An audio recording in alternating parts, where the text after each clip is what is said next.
여러분 안녕하세요. 3일 만에 또 뵙게 돼서 너무 반갑습니다.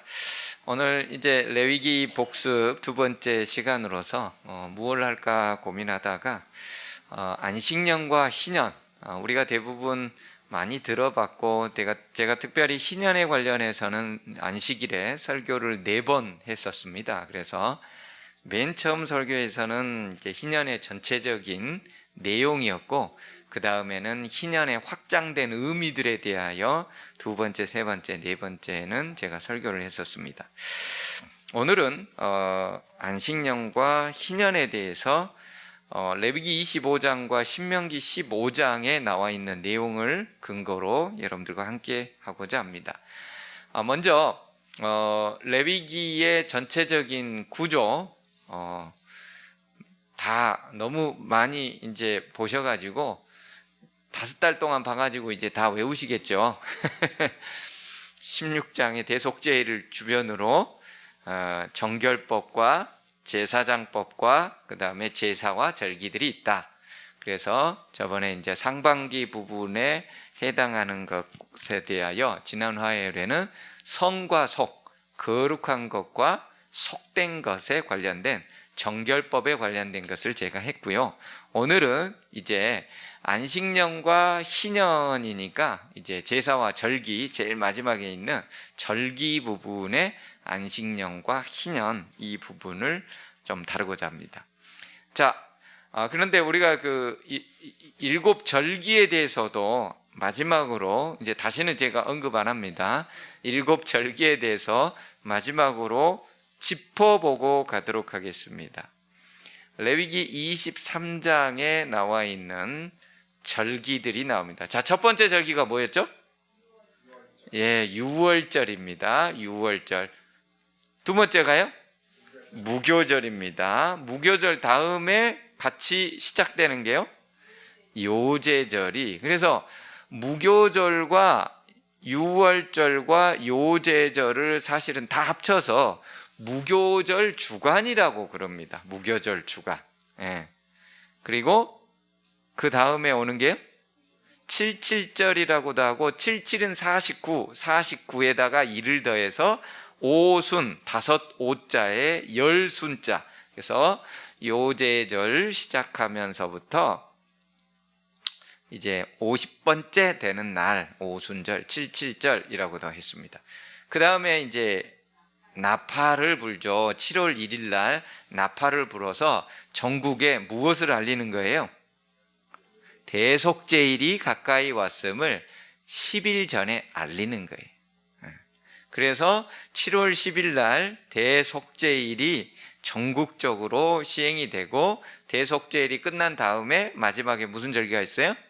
장막절 또는 초막절이 있다고 그랬습니다. 그래서 6월절은 1월 14일, 이게 이제 그 성력입니다. 하나님께서 이날을 1월로 해라 라고 출애굽기 12장에서 말씀을 하셨어요.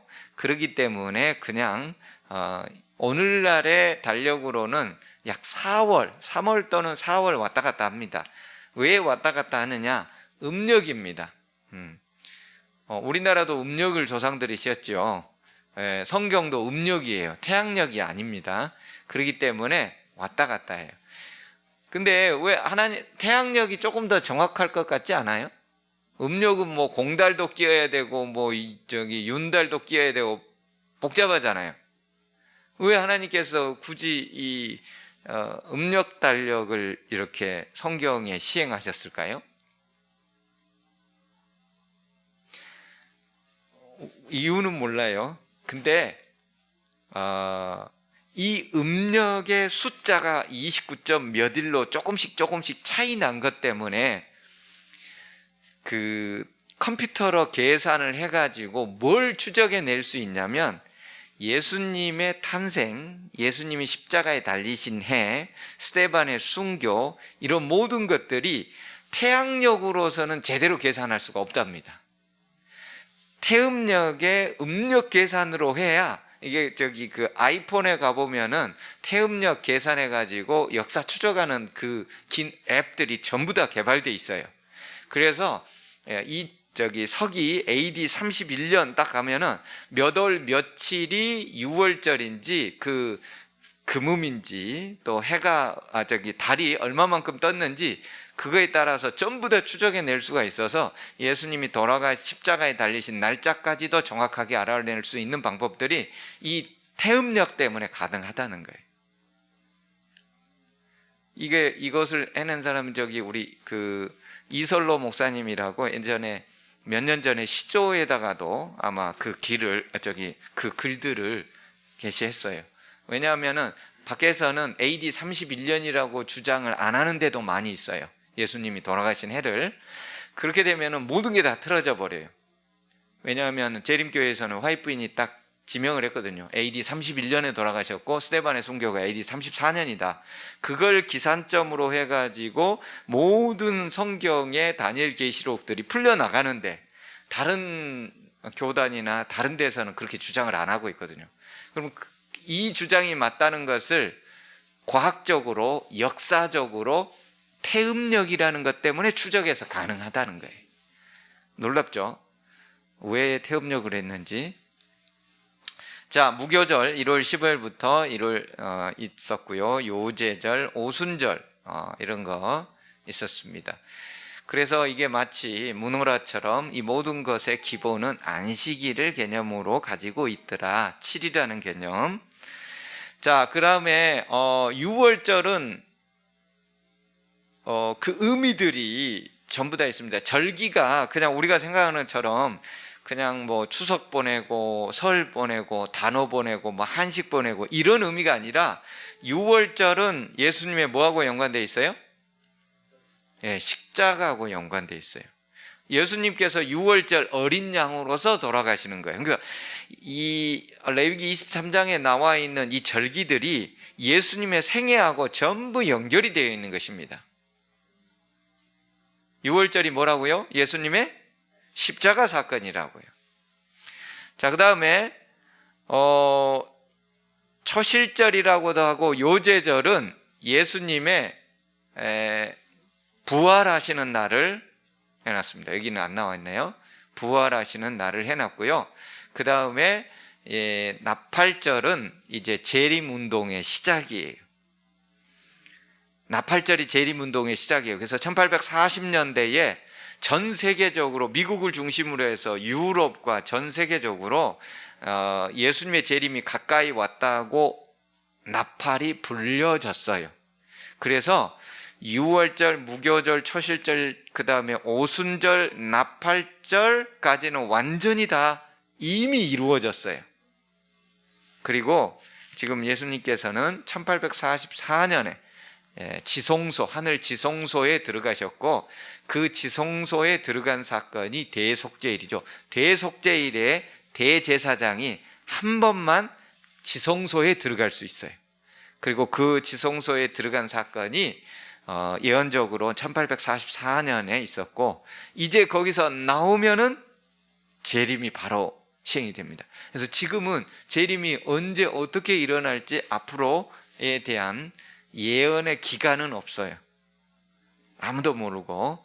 그리고 이제 초막절은 우리가 하늘나라 가서 텐트 쳐놓고 기쁨에 넘쳐가지고 야 우리가 가나안에 왔다, 출애굽해가지고 드디어 우리 땅에 왔다, 하늘나라에 왔다 라고 해서 기뻐하는 날이 초막절, 장막절이라는 것입니다. 저 밑에 수장절이라고도 되어 있죠. 수장한다는 말은 가을에 곡식, 포도를 전부 따가지고 다 저장하는 거예요. 창고에 저장해. 여러분 창고에 그 과일들과 곡식들이 넉넉하게 저장돼 있어요. 어떤 마음이 들어요? 마음이 그냥 풍족하고 쌓아놓은 것 때문에 너무나 기쁨이 있죠. 그래서 그때 장막을 치고서 즐거워하고 기뻐하는 거. 하늘나라도 마찬가지예요. 모든 하나님을 믿는 사람들이 열매가 되어서 하늘 창고에 저장되는 날이 수장절, 장막절, 초막절이 되는 거예요. 그 의미가 이렇게 진행이 됩니다. 현재는 대속죄일 주간이라고 그랬죠. 자, 그러면 이제 안식년에 대해서 우리가 오늘 이제 간략하게 한번 보도록 하겠습니다. 우리가 안식년에 대해서는 제가 간단하게만 얘기를 했는데요. 안식년을 다른 말로 면제년이라고도 합니다. 신명기에는 면제년이라고 그랬어요. 그래서 레위기 25장에 1절부터 7절까지가 안식년에 대한 규례이고 나머지가 희년에 대한 규례예요. 그래서 레위기 25장이 희년에 대한 중심이고 신명기 15장이 안식년에 대한 개념이 있어요. 물론 출애굽기 23장에도 안식년의 개념이 있습니다. 그래서 출애굽기, 레위기, 신명기가 안식년에 대한 개념을 다 가지고 있어요. 희년은 레위기 25장에만 있어요. 자, 그러면 레위기는 안식년에 대해서 이렇게 얘기합니다. 3절입니다. 너는 6년 동안 그 밭에 파종하여 6년 동안 그 포도원을 가꾸고 그 소출을 거둘 것이나 7째 해에는 7년째 해에는 그 땅이 쉬어 안식하게 할지니. 휴경하라는 거죠. 휴경. 경작하지 말라고. 여호와에 대한 안식이니라. 너는 그 밭에 파종하거나 포도원을 가꾸지 말며 내가 거둔 후 자라난 것을 거두지 말고 가꾸지 아니한 포도나무가 맺은 열매를 거두지 말라. 이는 땅의 안식년임이니라. 안식년으로 쉬었는데 거기에 땅 주인이 가가지고 뭐 보리도 거두고 밀도 거두고 그거 하지 말라는 거예요. 포도원이나 무화과 밭이 있으면, 감람나무, 올리브 나무가 있으면 그거 걷지 말라는 거예요. 거두면 안 됩니다. 자, 신명기 15장 1, 2절에는 이렇게 되어 있어요. 매 7년 끝에는, 즉 안식년에는 면제하라. 면제의 규례는 이러하니라. 그의 이웃에게 구워준 모든 채주는 그것을 면제하고. 빚에 대한 탕감입니다. 그의 이웃에게나 그 형제에게나 독촉하지 말지니 이는 여호와를 위하여 면제를 선포하였음이니라. 우리가 저번에 희년 배울 때도 휴경해야 되고 빚을 탕감하고 노예 해방하고 땅이 원 주인에게로 돌아간다는 게 이게 희년의 가장 4가지의 기본 개념이었는데, 안식년에도 첫째 휴경이에요. 두 번째 채주는 그것, 즉 채권자, 돈을 구워준 사람은 그것을 다 면제해 주래요. 빚 탕감이 들어있어요. 매 안식년마다입니다. 세 번째, 네 동족 히브리 남자나 히브리 여자가 내게 팔렸다 하자. 만일 6해 동안 너를 섬겼거든 7째 해에는 너는 그를 놓아 자유롭게 할 것이요. 노예 해방이 안식년에 들어있습니다. 그를 놓아 자유롭게 할 때에는 빈손으로 가게 하지 말고 네 양무리 중에서와 타작 마당에서와 포도주 틀에서 그에게 후히 줄지니 곧 네 하나님 여호와께서 내게 복을 주신 대로 그에게 줄지니라. 그래서 안식년은 매 7년의 끝에 안식년이 선포되어서 첫째 휴경, 경작하지 아니한다. 그러면은 경작하지 아니한 상태에서 열리는 보리나 밀이나 또 그 올리브나 포도나 무화과나 이런 것은 누구 거예요? 가난한 사람들 거예요. 없고 고아와 과부와 나그네와 가난한 사람들 것입니다. 주인 것이 아니에요. 두 번째, 빚을 탕감해 주라. 채주는 그 모든 것들을 면제해 주라. 안식년에 대한 개념이에요. 세 번째, 노예 해방해 주라. 종으로 팔려온 사람 다. 근데 히브리 본토인을 절대 종이나 노예로 삼지 말라고 그랬어요. 어쨌든 뭐 해방을 해 주는 것입니다. 자, 안식년을 준수하게 될 때의 축복에 대하여 부조화 선지자 531쪽에서는 이렇게 기록해 놓고 있어요. 매 7년마다 가난한 자들을 위하여 특별한 양식이 준비되었다. 안식년이라고 불린 이 해는 추수가 끝난 다음에 시작되었다. 수확이 끝난 후에 곧 파종기였는데 이때의 백성들은 씨를 뿌리지 말아야 했다. 백성들은 봄에 포도원도 가꾸지 말아야 했고 곡식이나 포도를 수확하지도 말아야 했다. 땅에서 스스로 난 것은 청청할 때 먹을 수는 있었으나 곡간에 거두어들이지는 말아야 했다. 푸르고 있을 때 몇 개 따먹을 수는 있대요. 예수님의 제자들이 밀밭 사이로 안식일에 가다가 따먹는 뭐 그런 정도의 따먹는 것은 가능하지만 그것을 저장 창고에 저장하는 것은 하나님이 하지 못하게 했다는 것이죠. 이 해에 즉 안식년의 소사는 이방인과 과와 과부뿐 아니라 들짐승들이 자유로이 먹도록 놔두어야 하였다. 레위기 25장 5절과 출애굽기 23장 10절 11절에 그렇게 근거를 대고 있습니다. 하나님께서는 충분한 양식을 준비하여 주실 것을 약속하셨다. 왜? 안식년을 7년마다 땅을 쉬고 곡물을 안 거두고 그 다음에 농작물에 열매를 거두지 않으면은 그로 말미암아서 굶어 죽을까? 처자식들 제대로 키우지 못할까? 염려돼 가지고 걱정하는 사람들을 위하여 하나님께서는 내가 명하여 제 6년에 내 복을 너희에게 내려 구소출이 3년 동안 쓰기에 족하게 할지라. 너희가 제 8년에는 파종하려니와 묵은 곡식을 먹을 것이며 제 9년 곧 추수하기까지 묵은 곡식을 먹으라. 즉 6년 때에 거둬들였던 그 곡식을 6년과 7년과 그리고 8년 동안 먹고 9년 추수할 때까지는 묵은 곡식을 먹어야 된다는 거죠. 안식년의 준수는 땅과 백성에게 모두 유익이 되었다. 그 유익이 된 거 첫 번째, 1년 동안 경작하지 않고 둔 땅에서는 그 후에 안식년을 지난 후에는 풍성한 수확이 약속되었어요. 그래서 우리나라에서도 그 땅을 한번 그 땅이 곡식을 제대로 생산하지 못하게 되면은 땅을 한 1년 정도 휴경하라고 그렇게 얘기를 합니다. 혹시 들어보셨어요? 안 들어보셨군요. 예, 휴경하라고 그럽니다. 예. 그리고 이제 그 휴경하게 되었을 때 지력이 충분히 일어나게 되고 그렇게 됨으로써 그 다음 해에 풍성한 수확을 가져온다는 거죠. 왜냐하면 나무가 곡식들이 그 양분을 얼마나 빨아가요?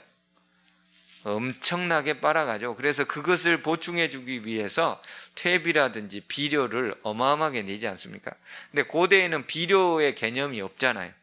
잘해야 나뭇잎이나 퇴비나 이런 것들을 넣어주는데 저기가 중동 지역에 나무가 귀한 동네입니다.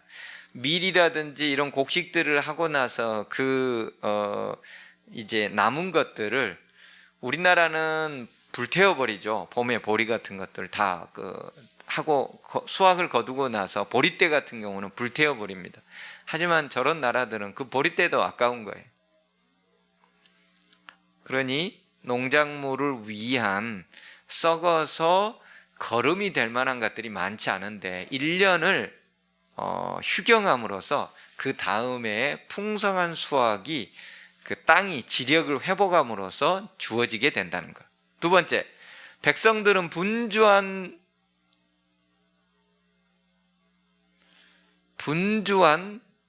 들 노동에서 벗어났다는 거죠. 논과 밭 이런 데서 일해야 되는 과수원 이런 데서 노동하는 그런 모든 것에서 벗어났고 그 노동에서 벗어난 게 그 밑에 있죠. 전 국민이 다 휴가인 거예요. 전 국민이 휴가예요. 그렇게 됨으로써 세 번째, 체력이 저장되는 거예요. 네 번째가 가장 중요해요. 백성들은 많은 시간을 묵상, 기도, 여호와의 가르침과 요구에 통달하고 그들의 가족들을 교훈하고 즉 말씀과 묵상을 통한 하나님과의 교제가 더 깊어지는 관계로 가기 위하여 안식년 제도를 주셨다는 거예요.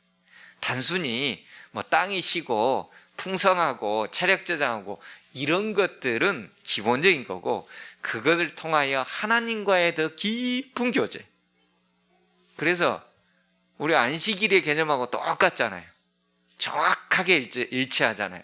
첫째, 노동에서 벗어난다. 두 번째, 체력을 저장한다. 세 번째, 하나님과의 깊은 관계에 들어간다.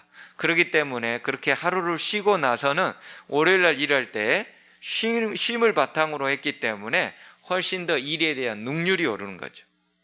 그래서 예전에 뭐 공산주의 그 스탈린이나 이럴 때 우리가 왜 성경에 나온 것을 7일 제도를 따라야 라고 해서 10일로 바꿔봤더니 능률이 떨어지고, 야, 안 되겠다, 다시 원위치를 시키자니 자존심 상하고, 그러면 5일 제도로 해 그랬더니 그것도 능률이 떨어지고, 그래서 결국 온 세계가 일주일 제도, 일주일에 하루를 쉬는 것을 아직까지 따르고 있는 것입니다. 하나님이 우리 몸에 그런 유전자를 심어 놓으셨고 6,000년 동안 흘러온 것이 어느 날 바꿔줄 수가 없는 것이죠. 어쨌든 하나님은 하나님과의 더 깊은 교제와 관계를 통해서 하늘과 연결된 하늘 신민으로 기르는 거예요.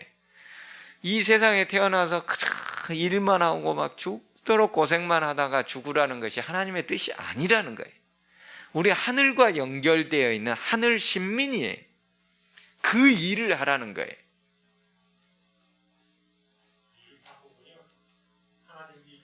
그러니까요. 그래서 걱정을 하는 사람들을 내가 명하여 6년째 되는데 풍성하게 해주겠다고 다시 한번 약속하신 것이지요. 신명기에는 그러면서 이렇게까지 얘기를 해놨어요. 신명기 15장 7절부터 네 하나님 여호와께서 내게 주신 땅 어느 성읍에든지 가난한 형제가 너와 함께 거주하거든. 그 가난한 형제에게 네 마음을 완악하게 하지 말고 내 손을 움켜쥐지 말고 반드시 내 손을 그에게 펴서 그에게 필요한 대로 쓸 것을 넉넉히 구워주라. 삼가 너는 마음에 악한 생각을 품지 말라. 곧 이르기를 일곱째 해 면제년이 가까웠다 하고 내 궁핍한 형제를 악한 눈으로 바라보며 아무것도 주지 아니하면 그가 너를 여호와께 호소하리니 그것이 내게 죄가 되리라. 즉 말해서 안식년이 4년이나 5년 남아있으면 그 전에 빨리 이제 갚으라고 할 수가 있잖아요. 그리고 그 사람도 빨리 갚아야 되겠다 이렇게 있으니까. 그런데 내년이 안식년이에요. 그러면은 그걸 옛날엔 다 노동을 통해서 그 갚아야 되는데 경작을 통해서 그 소출이 있자마자 바로 안식년에 들어가면 뭐 해야 돼요? 다 빚을 탕감하고 면제해 줘야 돼요. 그러니까 6년째 되는 해에는 누구한테 제대로 잘 구워주려고 안 하게 된다 이 말이에요. 그렇게 하지 말라는 거예요. 그렇게 하면은 그건 죄가 된다는 거예요. 너는 반드시 그에게 줄 것이요 줄 때에는 아끼는 마음으로 그 사람은 10개 피하라는데 5개만 주고 5개는 다른 사람한테 알아서 뭐 꾸든지 말든지 이렇게 하지 말라는 거예요. 하나님이 우리에게 주신 것은 우리가 그걸 통하여 다른 사람의 축복의 통로가 될 것을 믿고서 맡긴 것이지 우리 잘 먹고 잘 살라고 주신 것이 결코 아닙니다. 자자손손이 창고에다 쌓아놓고 이게 아니에요. 이로 말미암아 네 하나님 여호와께서 내가 하는 모든 일과 내 손에 닿는 모든 일에 내게 복을 주시리라. 하나님이 약속해 주셨어요. 그렇게 가난하고 없는 사람들에게 잘 펼치게 될 때에는 네가 하는 모든 일과 네 손이 닿는 모든 일에 나 여호와가 복을 주겠다고요. 이게 약속입니다.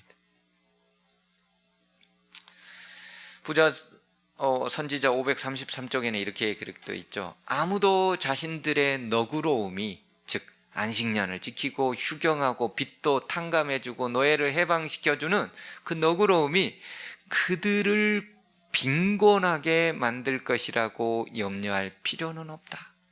내가 저 사람한테 그냥 무료로 나눠주고 무료로 구워주고 빚도 탕감해주고 안식년으로 인하여 1년 경작을 다 쉬어버리고 라고 하는 것 때문에 내가 빈곤하게 될 거야 라는 염려할 필요가 없다는 거예요.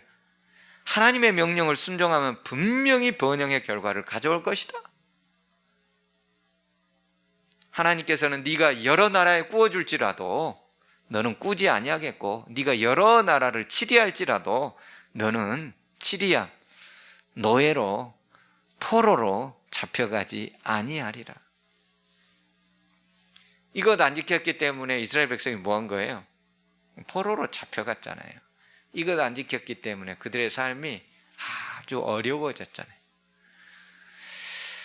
하나님은 당신의 백성들이 마음이 넉넉하게 살아가기를 바라고 계십니다. 그리고 분명히 약속하셨습니다. 넉넉한 마음으로 대하면 더 넉넉하게 만들어 주시겠다고. 이게 약속이에요. 이걸 약속으로 그대로 믿고 순종하는 것이 믿음입니다. 이걸 못 믿으면 믿음이 없는 거예요. 집에 있는 통장이 자꾸 생각나네요. 자, 이제 안식년이 끝나고 이제 두 번째 희년. 희년은 제가 여러 번 4번씩이나 무려 했기 때문에 짧게 읽겠습니다. 제 50년. 언제가 희년이에요? 77은 49, 49년이 지난 그 다음 해에 50년째가 희년입니다. 희년을 그러니까 평생에 한 번, 잘해야 2번 경험하는 게 희년입니다. 그러겠죠? 예. 근데 50년째 해를 거룩하게 하여 전국 거민에게 자유를 공포합니다. 이 해는 너희에게 희년이니 너희는 각각 그 기업으로 돌아가며 각각 그 가족에게로 돌아갈지며 그 50년은 너희의 희년이니 너희는 파종하지 말며 스스로 난 것을 거두지 말며 다스리지 아니한 포도 거두지 말며 이는 희년이니 너희에게 거룩함이니라. 너희가 밭의 소산을 먹으리라. 너희는 각각 기업으로 돌아간다라고 할 때에 제가 한자를 2개를 써놨어요. 왜냐하면 남대국 교수님 그 강의, 올해 강의 안식년과 희년을 봤더니 저렇게 해놨더라고요. 기업은 기초 기자의 업자, 즉 우리 생활의 기초가 되는, 기반이 되는 업이라는 뜻의 기업이 성경에 나온 기업이고, 그 오른쪽에 있는 기업은 그 발할 기자, 중소기업 할 때 그 기업이 오른쪽에 있는 건데, 성경에 나오는 기업은 중소기업, 대기업 할 때 그 기업이 아닙니다. 그 오른쪽에 있는 한자가 아니고 왼쪽에 있는 우리 삶의 기반이 되는 업, 우리 삶의 아주 기초가 되는, 기반이 되는 그것을 그때 당시는 토지죠. 그 토지로 돌아가며 라고 해서 희년이 되었습니다. 희년을 히브리어로는 요벨이라고 그랬죠. 요벨의 뜻은 나팔입니다. 나팔. 그래서 예전에는 그 염소불을 이렇게 해가지고 불었는데, 요즘은 소리가 너무 작아가지고 아예 큰 나팔로 그냥 아주 빵빠레를 불면서 이제 그 나팔절 또는 희년 선포한다고 그래요. 영어로는 주빌리라고 한다고 그랬습니다. 자, 희년은 휴경하고 비탄감해져요. 그 다음에 노예 해방이 있어요. 이건 다 안식년하고 다 똑같습니다. 아까 희년에는 비탄감이라는 말이 없던데 왜 여기 비탄감이 갑자기 나왔어요? 모든 국민에게 자유를 공표하라라는 그 자유 속에 빚이 탕감되는 개념이 들어있다는 것입니다. 왜냐하면 희년이라는 것은 그 바로 전 해가 무슨 해예요? 77은 49, 안식년이잖아요. 그러니까 그 안식년의 개념을 더 포함하고 확장해서 더 나아가는 게 희년이에요. 그래서 안식년에는 휴경, 비탄감, 노예 해방, 이 3가지 것이 있고, 그 다음에 4번째로 희년에는 여기에다가 안식년의 개념에다가 땅 회복이 들어가는 것입니다. 안식년에는 땅 회복 개념이 없어요. 땅을 원주인에게 돌려주는 것은 50년째 되는 희년에만 등장하는 것입니다. 그게 안식년과 희년의 차이점이에요. 레위기 25장에 토지를 영구이파하지 말 것은 토지는 다 내 것임이니라 라고 얘기를 해놓고 있습니다. 자, 그런데 제가 이번에 이 안식년과 희년을 연구하면서 새로운 것을 알아냈습니다. 50년째가 희년이잖아요. 근데 그 희년과 동시에 그 다음 안식년을 위한 첫 번째 1년이 된답니다. 그래서 제가 여러 그 성경절들은 다 봤어요. 근데 그 개념이 성경에서는 잘 안 나와요. 네, 성경에서는 잘 안 나와요. 다시 한번요. 1, 2, 3, 4, 5, 6, 7 하면 안식년 1번이 되죠. 그 다음에 8년째부터 14년째 되면 안식년 2번째가 되죠. 이렇게 해서 7, 7은 49가 되면 안식년 7번째 해가 되고 50년째 해가 희년이 됨과 동시에 그 다음 안식년을 향한 첫 번째 1년이 되는 거예요. 그러니까 그 해에는 6년 만에 안식년을 맞게 되는 것이죠. 희년임과 동시에 1년째가 되는 것이니까. 성경 막 다 뒤져봐도 이게 잘 안 나와요. 왜 그랬을까? 내가 보니까는 첫째, 어쨌든 우리 재림교회에서 남대국 교수님은 뭐 한국과 미국 세계를 통틀어서 구약학에 있어서는 알아주는 분이신데 이분의 계산이 이렇게 하고 있습니다. 두 번째, 많은 대부분의 유대인들의 계산이 이 방법입니다. 유대 랍비들과 고대 문헌들의 해석에 따라서 나온 내용들이 이 방법으로 희년을 계산해요. 그러면은 맨 첫 번째 해만 희년이 50년째가 되는 것이고 실제적으로 가게 되면 나머지는 49년째가 안식년이자 희년의 방법으로 돌아가게 되어 있어요. 이 계산법으로 하게 되면.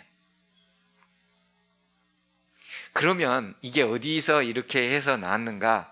이제 여러 가지 것들을 이제 추적을 해 보니까 다니엘에 보면은 유대 민족을 위하여 너희 민족을 위하여 70일에로 기한을 정하였나니, 그래서 70 곱하기 1회니까 1회는 몇 일이에요? 7일이죠. 그러면 77은 49 해갖고 얼마예요? 490일이 되고 이것을 1년으로 한사람은 490년이 되는 거예요. 이 490년의 개념이 희년의 10번이 되는 거예요. 그 방법으로 하면 이렇게 해석이 돼야 돼요. 이 방법으로. 그래야 71회의 개념이 성경에서 안식년의 개념과 희년의 개념을 동시에 넣어 있는 전체 예언적 해산의 기법이 안식년과 희년의 개념을 동시에 넣어놓는 개념이에요. 유대인들도 랍비들도 그렇게 해석을 하고 재림교회와 또 권위 있는 그런 어떤 신학 서적들도 이렇게 해석을 합니다. 그래서 희년이 때로는 50년, 때로는 49년, 이게 이제 지금도 논란이 되는 이유들이 바로 이런 개념으로 인하여 그렇게 됩니다. 자, 아시겠죠? 이제 50년이 희년임과 동시에 그 다음 안식년에 1년째가 되어서 진행이 되더라. 그래서 결국 긴 시간으로 볼 때는 49년, 그래서 77은 49가 안식년이자 희년이 되고 71회로 기한을 정하는 77은 49, 490일, 490년은 10번의 희년에 해당이 되는 것이더라. 자, 희년에 대한 그릇된 기대. 예수님의 십자가로부터 40번째 희년에 뭔가 특별한 의미를 가지고서 해석을 하는 무리들이 있었어요. 왜요? 성경에 40이라는 숫자가 아주 특별하거든요. 노아 홍수도 밤낮 40일 동안 비가 내렸고요.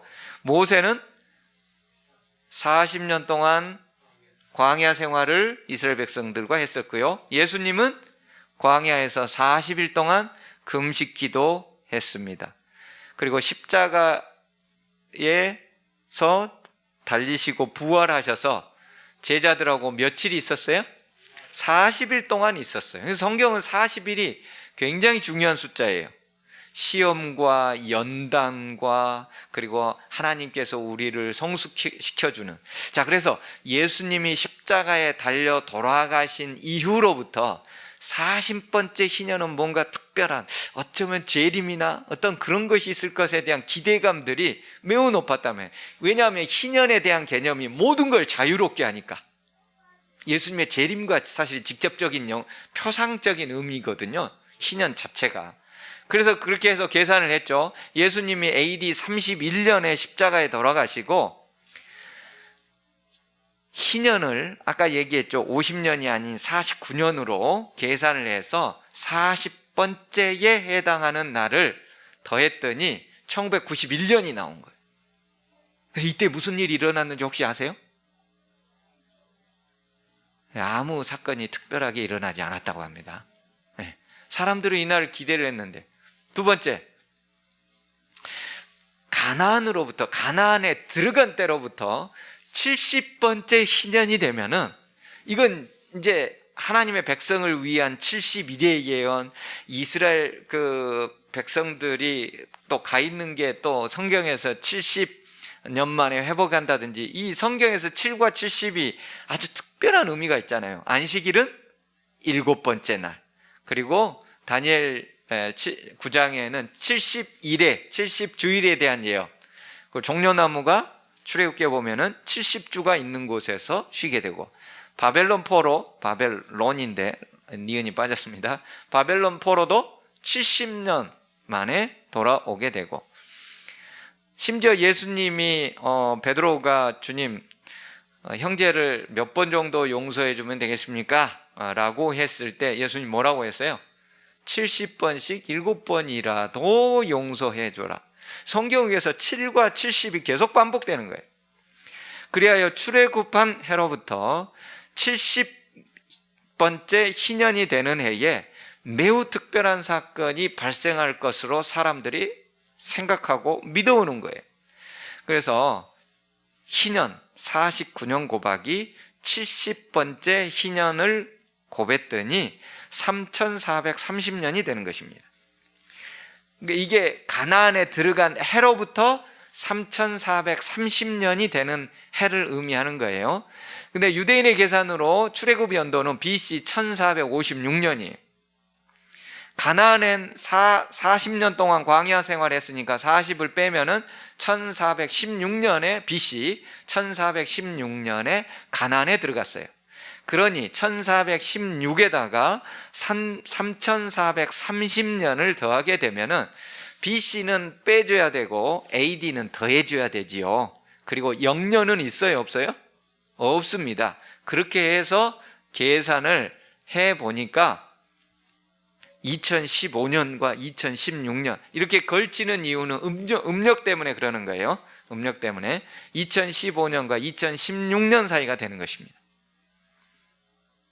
그래서 2015년과 2016년도에 무슨 특별한 일이 일어날 것으로, 그때 2010년도에 수많은 유대인들과 유대인들이랬다. 그 예수님을 믿는 사람, 맞아. 유대인들도 그랬겠네요. 입 가나이니까 엄청 기대를 했는데 이때 무슨 일이? 특별하게 일어나지 않았다는 거예요.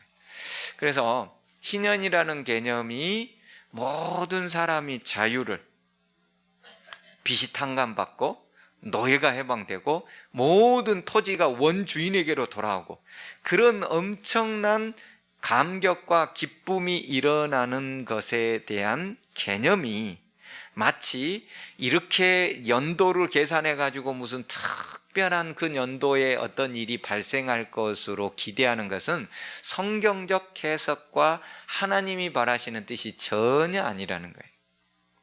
2300주야 이후로 시기적, 연대적 어떤 계산이나 이런 모든 것들은 하나도 없습니다.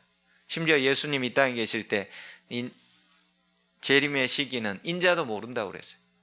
오직 하나님만 아신다고 그래요. 그래서 우리가 이 안식일에 대한 개념의 안식년과 희년에 대한 개념을 우리 남대혁 교수님이 강의 중에 이렇게 얘기했어요. 희년은 제50년에 7월 곧 티스르월 10일에 속죄일에 시작되는데, 유대인의 전통은 이스라엘 각인이 희년을 알리는 나팔 소리를 9번씩 내서 전국에 울렸다. 고대 이스라엘의 희년을 알리는 나팔 소리는 주님의 마지막 나팔 소리, 즉 재림의 나팔 소리의 전주와도 같은 것이었다. 고생스럽게 일하던 노예가 벌떡 일어나 쇠고랑을 벗어 던져버렸다. 속박 가운데 있던 모든 개인이 자유롭게 되고 모든 사람이 그들 자신의 땅으로 되돌아갔으며 모든 토지가 원래 주인에게로 회복되고 온 가족이 노예 생활 뿔뿔이 흩어졌다가 살다가 가족이 다 만나는, 얼마나 눈물겹고 정말 감격의 날이겠어요. 우리의 가족들, 우리의 부모들 제대로 효도도 못하고 돌아가셨는데 믿음의 안에서 돌아가셨다면, 잠들고 계시다면 우리가 이 희년, 예수 그리스도 재림의 나팔 소리에 다 만날 수 있는 그날이 희년인 거예요. 모든 죽음의 속박이 벗어나고 다 깨어지는 것이죠. 그래서 희년은 만유, 모든 것의 회복, 즉 자유와 소유의 회복 및 새로운 출발을 하게 하는 절기로 만물이 새롭게 되고 세상이 새롭게 되는 새하늘과 새 땅의 도래를 표상하는 것이었다. 이것의 부분적인 성취는 예수 그리스도의 지상생애 동안에 나타났죠. 그게 뭐예요? 안진뱅이가 일어나고 그 눈먼 자가 보게 되고, 이게 자유죠. 눌린 자에게 자유를, 억압받는 자에게 자유를, 그런 모든 것들이 부분적으로 예수님 당시에 성취되었어요. 두 번째, 오순절날 사도행전 2장에 성령이 내렸을 때, 그때도 확장되게, 예수님 때보다 조금 더 확장되게 성취되었습니다. 그때 모든 사람이 다 자기 것을 내놓고 가난한 자, 없는 자, 있는 자 다 물건을 통용하고, 그때가 제2의 희년이 예수님 때하고 오순절 때가. 근데 제대로 된 희년은 언제라는 거예요? 재림 때. 그리고 그 재림의 시기는 누구도 알지 못하는 거예요. 재림의 시기에 관해서는 그날과 그때는 아무도 모르고 하늘의 천사도 모르고 아들도 모르고 오직 아버지만 아시느니라고 하셨다. 때와 기한은 아버지께서 자기의 권한에 두셨으니 너희의 알 바 아니다. 그러니 다가오는 희년이 이날이다 저날이다 계산을 해가면서 이때쯤 예수님 오시니까, 매일이 오늘 밤에라도 예수님 오실 수 있습니다. 오늘 내가 가다가 혹시 불의의 사고가 당한다면 그날이, 그 시간이 곧 예수님의 재림을 맞이하는 시기입니다. 그래서 우리가 시기를 정하는 것은 하나님의 뜻이 전혀 아닌 거예요. 그래서 진정한 희년은 뭐라고요? 예수님의 재림이다. 오늘날 이 땅에서는 우리가 그 희년을 조금 맛볼 수 있는 것들을 이제 우리가 교회 내에서 노력하고, 또 죄인이 하나님께로 돌아와서 영원한 생명으로 연결되는 것이 희년의 아주 작은 부분이 되겠죠. 근데 궁극적으로 예수님의 재림이 희년의 개념을 가지고 있고, 우리는 예수님의 재림을 더욱더 간절히 사모하면서 희년의 의미를 가져야지, 희년의 시기를 정하는 것은 하나님의 뜻이 아니라는 것. 그래서 안식년과 희년, 이 개념들을 여러분들께서 명확하게 알고 또 그렇게 삶에 아름답게 적용하는 우리 모든 산패 가족 되기를 간절히 바랍니다.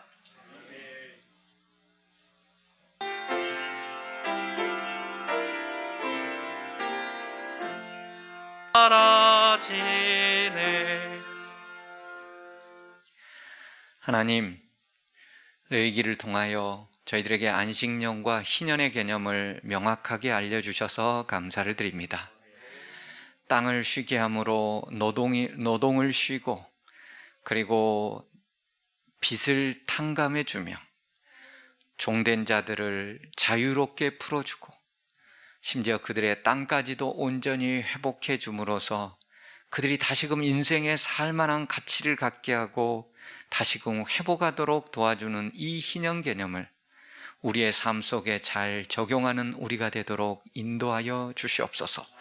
우리 주변에 가난하고 없는 영혼들을 위하여 기꺼이 도움의 손길을 대되, 아까워하거나 또 그것에 대하여 너무 소극적인 마음을 갖지 말라고 명령해 주신 것에 주여 순종하게 도와주시고, 그렇게 할 때마다 하나님께서 하늘의 복을 풍성하게 내어서 우리 하는 일과 우리 하는 기업이 복을 받게 해주시겠노라는 그 약속들이 우리의 삶 속에서 실천되어지고 성취되어질 수 있도록 인도하여 주시옵소서.